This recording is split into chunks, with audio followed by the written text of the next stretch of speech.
Olá pessoal, aqui é o André Faria, sou diretor de tecnologia da Bluesoft. Eu quero te convidar a conhecer o Acelerato para você poder organizar melhor o seu backlog e acompanhar a evolução do seu projeto num Kanban virtual. Entre agora mesmo em acelerato.com e crie sua conta. Aproveite o papo reto.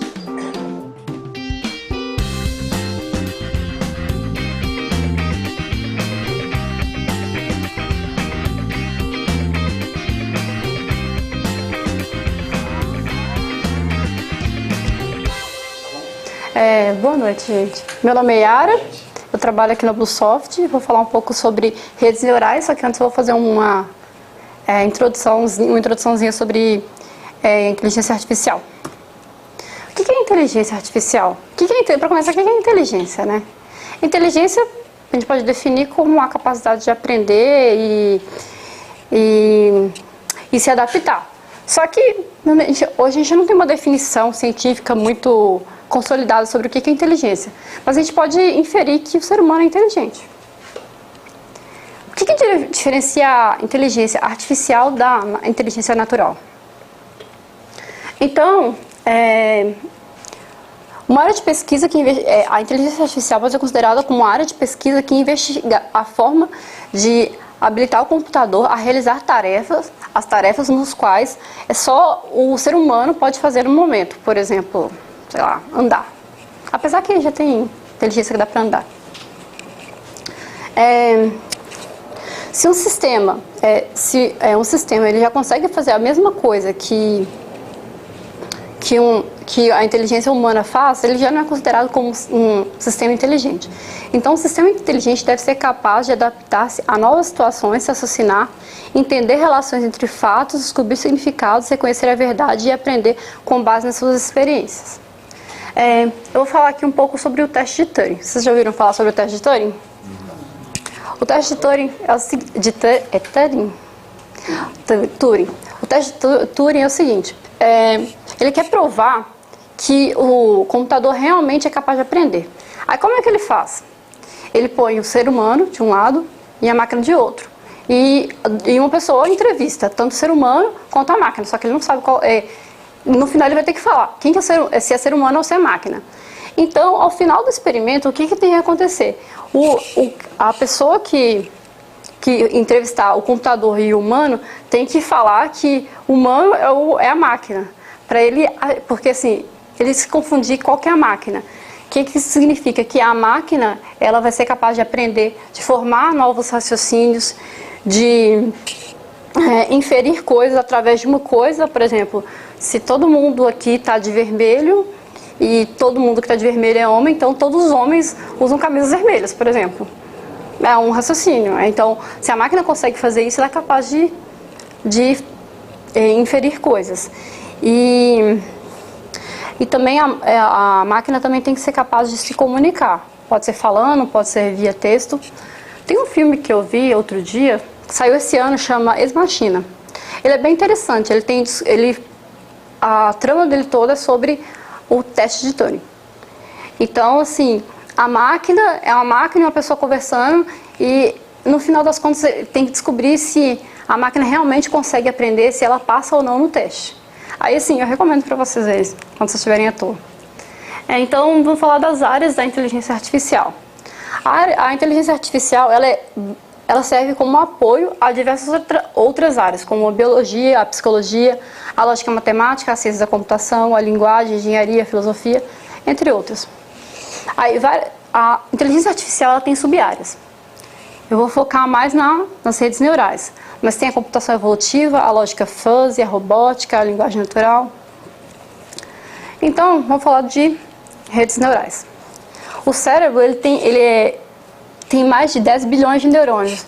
Parece que quando a gente é criança, até 2 anos, a gente faz mais de 1 bilhão de neurônios. É uma coisa absurda. Vou falar aqui do neurônio. Isso aqui é um neurônio natural. Aí como é que o neurônio se comunica? Primeiro falar as partes, né? O citoplasma, o núcleo celular, o axiônio, o soma, que é o corpo, né? E o detrito. Então, o neurônio, para se comunicar com o outro, o que ele faz? Imagina que no meu braço é o axiônio e aqui são os detritos. Então, o impulso faz corpo, ele passa pelo axiônio, passa pelos detritos e se comunica com o outro neurônio pelos detritos, através de uma camada que tem íons de cálcio e potássio. Então esse aqui é um neurônio artificial. Vê como ele é parecido com o nosso neurônio natural. Ele tem as semelhanças. Os pesos, a gente pode falar, as entradas a gente pode falar que são os detritos, que é a forma com que está entrando a informação mesmo. Os pesos, a gente pode falar que são parecidos com os axiônicos. E essa parte aqui, que é a soma, é o que a gente chama de soma, que é o corpo do nosso neurônio. Então, o neurônio artificial ele pode ser considerado como uma ferramenta matemática semelhante ao neurônio natural. Então, vamos fazer um comparativo entre o cérebro humano e um computador. Então, a gente tem alguns parâmetros. Material, por exemplo, o cérebro é orgânico, o computador é plástico. A velocidade, milissegundos, o computador é nanosegundos. O tipo de processo é paralelo, o computador é sequencial. O cérebro humano ele é adaptativo, o computador é estático. Os processos no cérebro humano eles são distribuídos, o computador é centralizado. Aí tem algumas outras relações. Aí vamos falar de um comparativo entre um computador e um neurocomputador. Um computador ele executa programas, ele executa uma sequência de passos. O neurocomputador ele aprende. Um computador ele executa operações lógicas, enquanto o neurocomputador executa operações lógicas, transformações e comparações. Os computadores eles dependem do modelo ou do programador. Se não tiver alguém para falar o que ele tem que fazer, ele não faz nada. O neurocomputador ele descobre relações e regras entre dados. Um computador ele testa uma hipótese. O neurocomputador ele testa todas as possibilidades em paralelo. Então esse aqui é um modelo mais comum de rede neural, que é o modelo MCP, que é o Perceptron. Ele tem os sinais de entrada, os pesos. Aí ele vai ele tem uma formulazinha que ele, a partir das entradas e dos pesos, e ele tem um padrão, ele vai tentando se adaptar. Aí se for maior que 1, o resultado é verdade, os sinais de entrada são verdadeiros. Se for menor, você tem que fazer de novo, você ir repetindo o processo. Tem dois tipos de aprendizado, aprendizado supervisionado e aprendizado não supervisionado. Esse modelo aqui do Perceptron, ele é um modelo de aprendizado supervisionado. O que acontece? Tem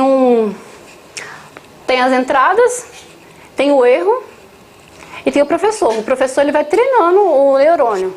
Então, assim, se der errado, entra de novo, vai entrando, vai se retroalimentando. Se der certo, ok, para o processo. E tem a aprendizado não supervisionado. Escrevi errado. A aprendizado não supervisionado, que tem o meio, aí tem o meio externo, RNA e resposta. Então ele é mais difícil de conseguir fazer o cálculo, porque eu não tenho um padrão para comparar. Eu não sei qual vai ser o certo, não sei qual vai ser a resposta. Então essa é a maior dificuldade que a ciência tem, são com as aprendizadas não supervisionadas. Então eu vou mostrar um vídeo para vocês.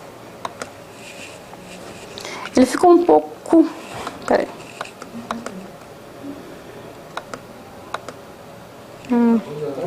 Tá rodando, mas é porque eu queria cortar umas partes. Ficou muito bom. Peraí. Ele abriu o navegador, eu acho. Ele abriu o navegador, isso mesmo, pela extensão. Então vai rodando aqui enquanto eu vou falando. O modelo vermelho é o padrão. É o que ele tem que fazer. Então, em cada interação, ele vai se tornando mais próximo do padrão. Então, ele vai se retroalimentando e vai se parecendo mais com o padrão. Então, nesse caso aqui, foi feito um algoritmo genético com base nas redes neurais para obter um padrão. Isso pode ser usado em diversas coisas. Bem, é isso.